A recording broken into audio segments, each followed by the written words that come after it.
Hello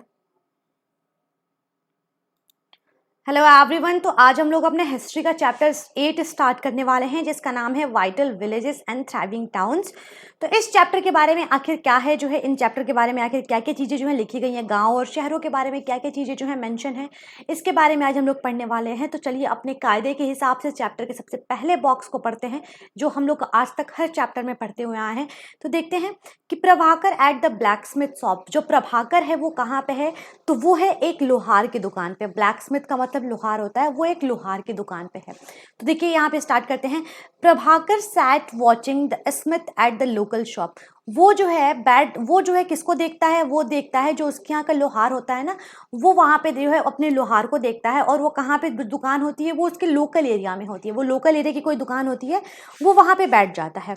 ठीक है, अब वहाँ पे देखता है कि there was a small bench on which iron tools like axes and sickles were laid out and ready for sale. अब वो वहां पे देखता है कि एक बेंच बना हुआ है। बेंच तो आप लोगों ने देखा ही होगा, ऐसा बेंच होता है।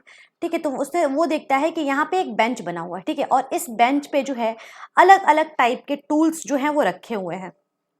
ठीक, a bright fire was burning and two men were heating and beating metal rods into shape। अब क्या होता है कि बहुत तेज जो है वो आग जलता है, और जो दो आदमी होते हैं, बहुत तेज आग जलता है, एकदम भट्टी एकदम लगाई गई होती है, आग बहुत तेज जलता है, और जो दो आदमी होते हैं वो क्या करते हैं, जो मेटल्स होते हैं उनको गर्म करते हैं, हीट करते हैं।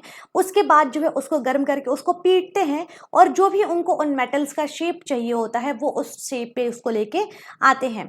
इसके बाद it was very hot and noisy. ये बहुत ही ज़्यादा गर्म होता है, और उसके साथ साथ वहाँ पे बहुत ज़्यादा आवाज़ होती है। ऑब्वियस सी बात है कि एक तो हम गर्म करते हैं, ठीक है, आग पे रख के उसको हम गर्म करते हैं। दूसरी चीज़ ये होती है कि उसको हम लोग फिर क्या करते हैं, उसको पीट पीट के उसके दूसरे शेप में लेके आते हैं। ठीक है, आई बात समझ में? इसके बाद है and yet it was fascinating to what was happening. और बहुत अच्छा लगता है देख के कि क्या जो है ये चीज़ें जो है हो रही हैं। अच्छा लगता है, दृश्य जो होता है अच्छा होता है। ठीक है, देखते हुए अब आगे देखते हैं। Iron tools and agriculture. Iron tools और एग्रीकल्चर क्या है, इनके बारे में जानते हैं कि कैसे जो है आयरन टूल जो है वो धीरे धीरे एग्रीकल्चरल यूज में आया, इसके बारे में पढ़ते हैं। तो we often take the use of iron for granted today. हम लोग आज इतना फॉर ग्रांटेड ले लेते हैं, मतलब ऐसे ही एम बस छोड़ देते हैं, चलो यूज होता है ना, होता ही होगा। ठीक है, लेकिन हमको नहीं मालूम है कि कुछ साल पहले जो है ये कितना लोगों के लिए प्रीशियस था। ठीक है, आयरन का यूज करना, आयरन का एग्रीकल्चर में यूज करना। आज तो हम लोग ऐसे ही लोहा का टुकड़ा उकड़ा इधर उधर फेंके फेंके पड़े थे, लेकिन हमें नहीं मालूम है कि 3000 साल पहले, 3000 साल पहले ये आयरन जो था वो कितना ज्यादा प्रीशियस था। ठीक है, तो देखते हैं यहाँ पे things made of iron and steel are a part of our daily life. हम देखते हैं कि हमारे डेली लाइफ में जो है बहुत सारी चीजें जो होती हैं वो आयरन और स्टील की बनी होती हैं। The use of iron begin in the sub continent around 3000 years ago. Iron के यूज करने की शुरुआत कब हुई थी? तो वो हुई थी 3000 साल पहले।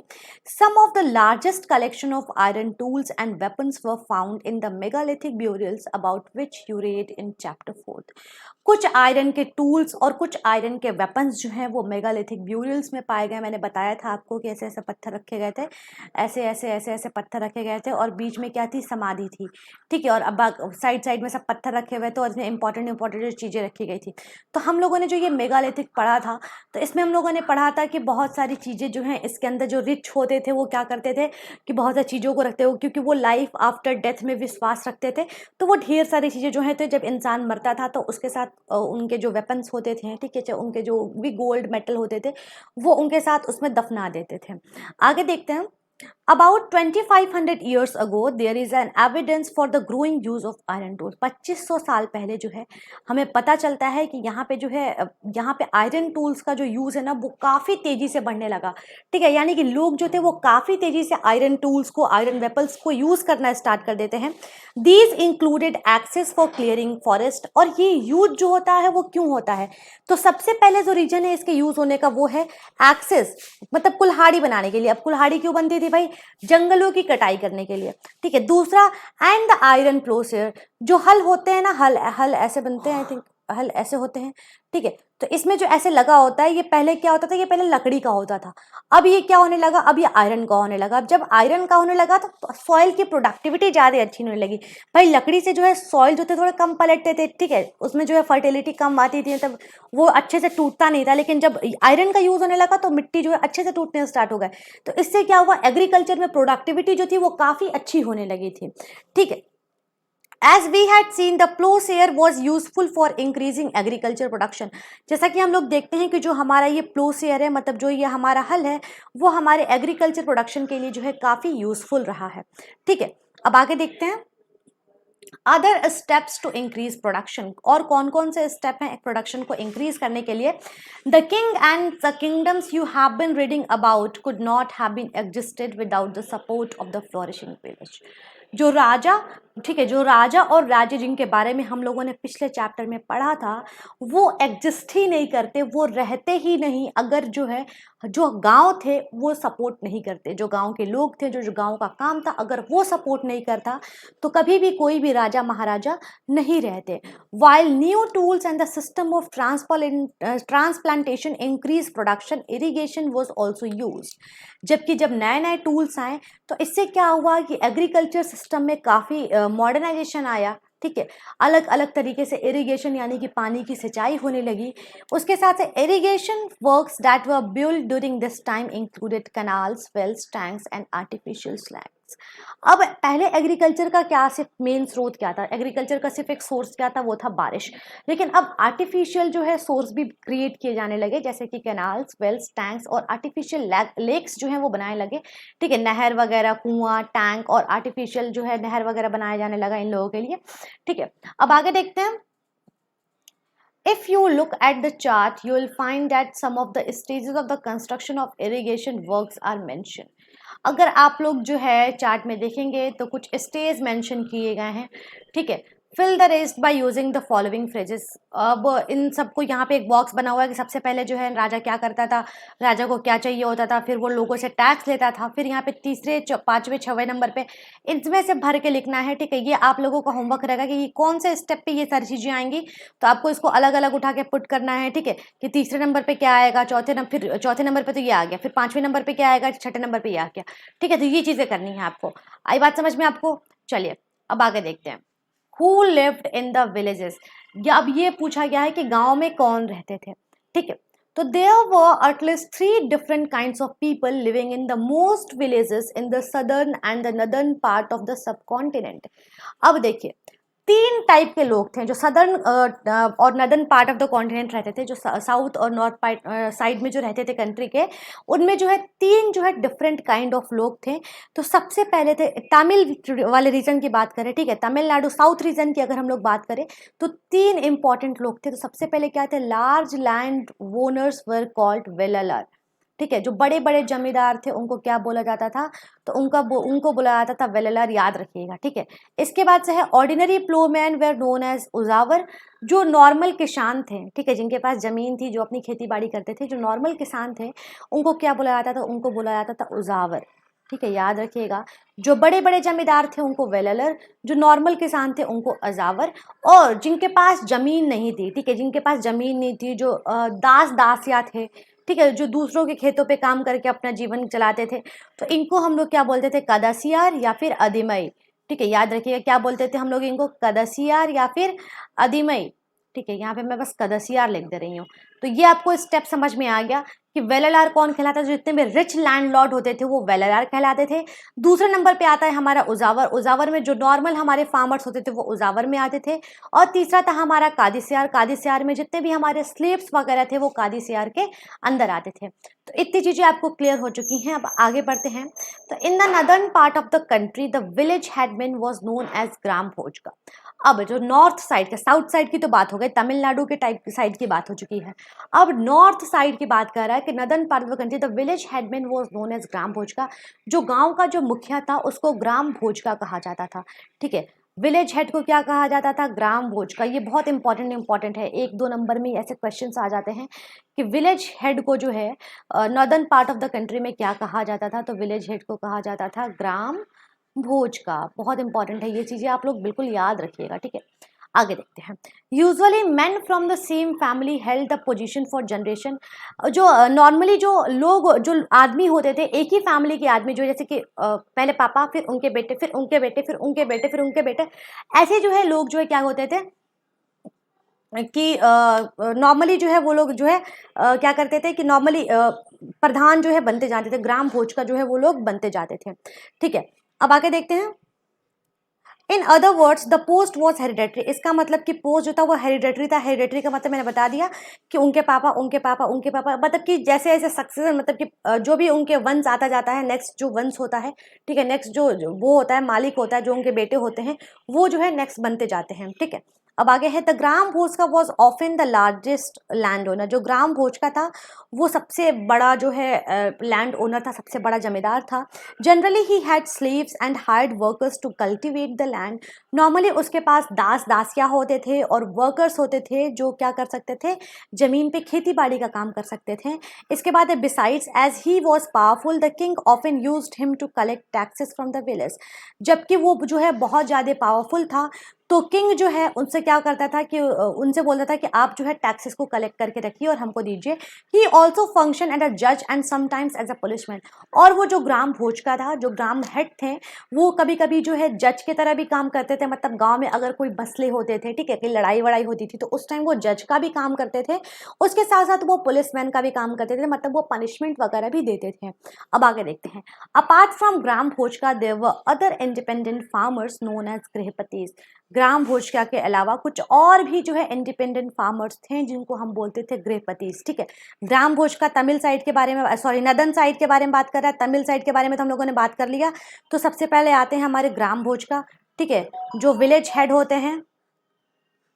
चलिए, दूसरे आते हैं हमारे क्या, गृहपतिस। गृहपति जो नॉर्मल फार्मर्स होते हैं, जो नॉर्मल किसान होते हैं, वो गृहपतिस के अंदर आते हैं।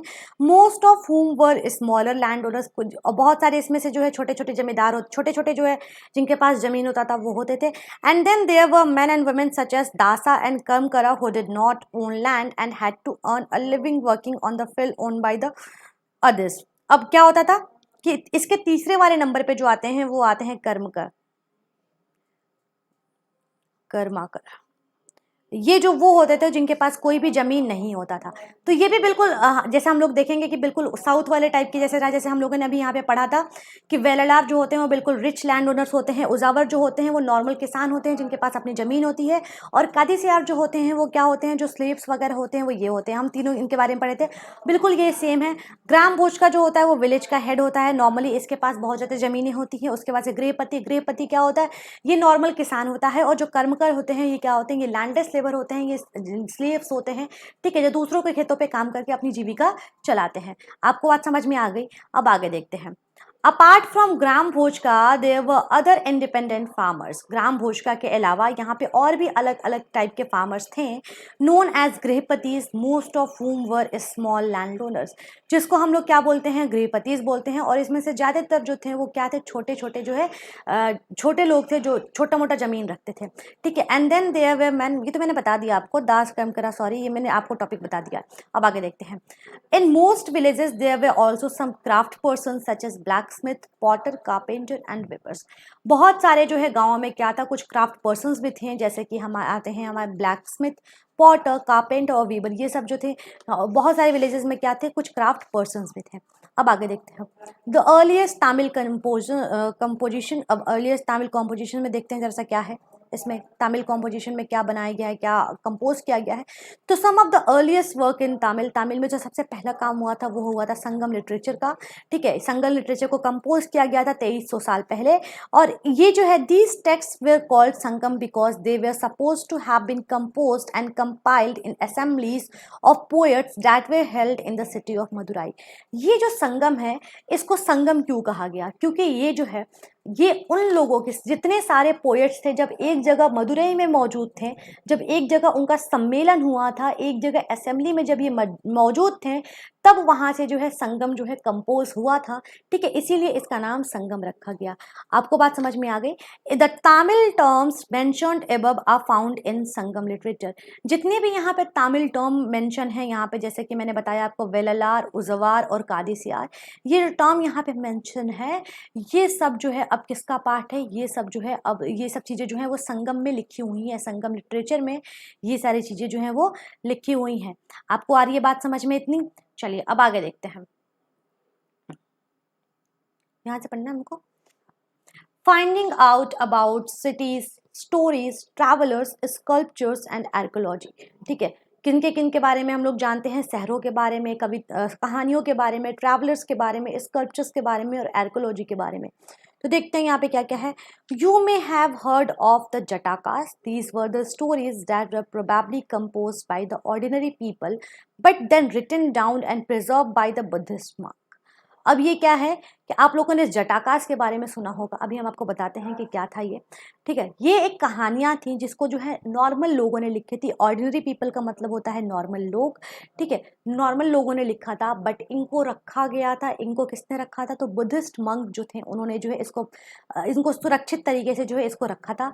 Here is a part of Jataka story which tells us how a poor man gradually become rich.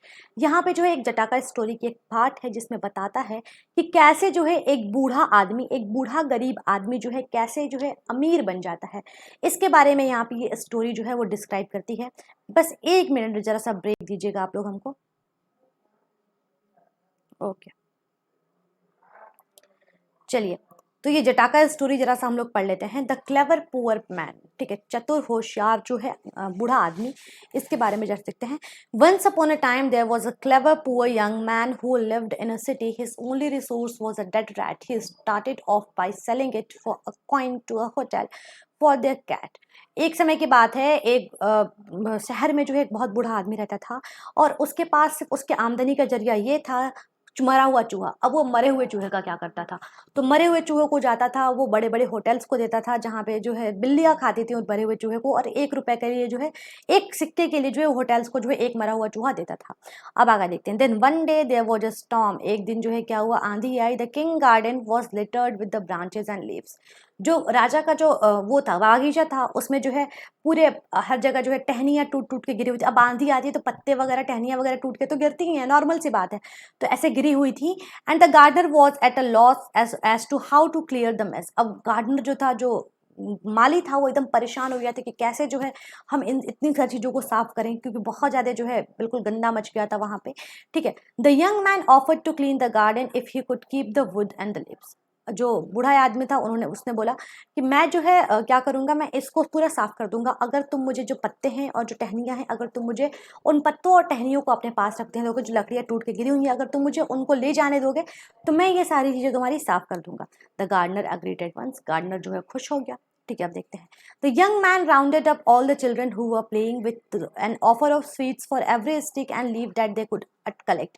In no time, every scrape had been neatly piled near the entrance. Just then, the king's potter was on a lookout for a fuel which to bake his pots. So he took the whole lot and paid the young man for it. अब देखिए, अब क्या होता है। हम्म अब क्या होता है कि वो बोलता है, जो बूढ़ा आदमी होता है वो जाता है जहाँ पे बच्चे खेल रहे होते हैं, तो बच्चों से बोलता है कि देखो तुम लोग जितनी भी टहनियाँ लेके आओगे, हर एक के बदले जो है हम तुम्हें चॉकलेट देंगे। तो बच्चे क्या करते हैं, बच्चे दौड़ते जाते हैं, जाके जो है सब कुछ एकदम सब कुछ साफ कर देते हैं। तो अब जो है वो बूढ़ा आदमी क्या करता है, बूढ़ा आदमी सारी तो उसको लकड़ियों को, पत्तियों को इकट्ठा तो हो गया रहता है, बच्चों इकट्ठा कर दिए होते हैं, अब उसको इकट्ठा करता है और अपने पास रख लेता है। तो देखते हैं अब उसके आगे क्या होता है। चलो, उसके आगे ये होता है। द यंग मैन, हाँ, उसके बाद just then the king's potter was on a look for fuel with which to bake which pot, so he took the whole lot and paid the young man for it. उसके बाद से क्या होता है कि जो वो होता है, पॉटर होता है, ठीक है, जो घड़े वड़े बनाते हैं, वो आता है और वो ढूंढता रहता है लकड़ियाँ, ठीक है, कुछ जलाने के लिए, जिससे घड़े को पका सके। तो वो क्या करता है, जो बूढ़ा आदमी होता है उससे जो है वो सारी चीज़ें खरीद लेता है, लकड़ियाँ। शाही जो पॉटर है, वो तो शाही पॉटर होता है, तो ऑब्वियस सी बात है, पैसा तो होगा इसके पास, तो वो लकड़ियाँ, वो जो फ्यूल्स, वो सब उससे खरीद लेता है और उसके बदले उसको पैसा दे देता है। ठीक है, अब आगे देखते हैं क्या होता है। Our young man now thought of another plan. अब जो बूढ़ा आदमी है तो वो एक नए प्लान के बारे में सोचता है। He carried a jar full of water to the city gate. वो क्या करता है, एक बड़े से घड़े में जो है पानी लेके जाता है सिटी गेट पे, ठीक है। And offered water to 500 grass cutters. और 500 ग्रास कटर्स को, जो घास काटने वाले होते हैं, 500 ग्रास कटर्स को क्या करता है, वो पानी पिलाता है। They were pleased and said, और वो खुश हो जाते हैं और बोलते हैं, you have done us a good turn, तुमने बहुत अच्छा काम किया। Tell us what we can do for you, आप बताइए कि हम आपके लिए क्या कर सकते हैं। ठीक है, जार लेके जाता है, जो घास काटने वाले होते हैं उनको पानी पिलाता है, और घास काटने वाले बोलते हैं कि आपने तो बहुत अच्छा काम किया है, बताइए हम आपके लिए क्या कर सकते हैं। तो वो बोलता है, देखिए क्या बोलता है वो, he replied, I let you know when I need your help. मैं आपको बता दूंगा, जब भी मुझे आपकी जरूरत पड़ेगी मैं आपको बता दूंगा, ठीक है। He then made friends with the trader. One day the trader told him. फिर उसके बाद क्या करता है जो बूढ़ा आदमी, एक अपने व्यापारी को जो है अपना दोस्त बनाता है, और वह व्यापारी उसको एक दिन बताता है कि tomorrow a horse dealer is coming to town with 500 horses. वो बोलता है कि कल जो है, जो व्यापारी होता है वो बोलता है कि कल जो है घोड़े के जो डीलर्स हैं, ठीक है, घोड़े बेचने वाले डीलर्स हैं, वो अपने 500 घोड़े के साथ जो है इस शहर में आ रहे हैं। Hearing this a young man went back to the grass cutters. ये सुनते ही जो है वो जो आदमी होता है, जो बूढ़ा आदमी होता है, वो क्या करता है, अपने जो ग्रास कटर्स से जिनको कभी उन्होंने पानी पिलाया था उसके पास जाता है और बोलता है, please give me a bundle of grass each. आप सब लोग जो है कल मुझे जो है एक बंडल ऑफ ग्रास देंगे, एक बंडल ऑफ क्या देंगे, घास देंगे, ठीक है। And don't sell your grass till mine is sold. और तब तक आप अपने घास, आपके पास तो और भी घास होंगे, तो तब तक आप अपने बंडलों के घास नहीं बेचेंगे जब तक कि मेरा ना बिक जाए, ठीक है। They agreed and give him 500 bundles of grass. अब क्या होता है कि वो सारे जो होते हैं, जो ग्रास कटर्स होते हैं, वो उनको मान जाते हैं, और सारे अपने हर एक, भाई 500 लोगों को पानी पिलाते हैं तो सब मिलजुल के 500 ग्रास का बंडल जो है वो देते हैं, ठीक है।